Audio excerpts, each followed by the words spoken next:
السلام عليكم ورحمة الله وبركاته. halkani waa bartaan YouTube leenahay ee set haya production barashada cilmiga kombiyuutarka iyo xogaha muhiimka muddo ayaan ku kala maqnayn halkan waxaana idin leenahay bayan kala maqneyno waa idiin basaasnay bulshayahay manabadba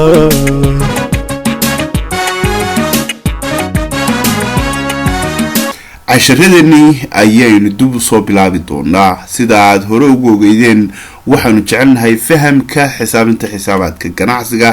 in qof kasta oo ganacsi haysta ama doonaya inuu ka shaqeeyo ama doonaya inuu maamulo inuu xog muhiim ah ka haysto hadday noqoto QuickBook iyo sidoo kale point of sale-ka haddaba koorsadeenan ayaa dhawaan bilaabmi doonta haddaba bulshayahay falowda nasoo raaciya barteena YouTube ku leenahay ee set haya production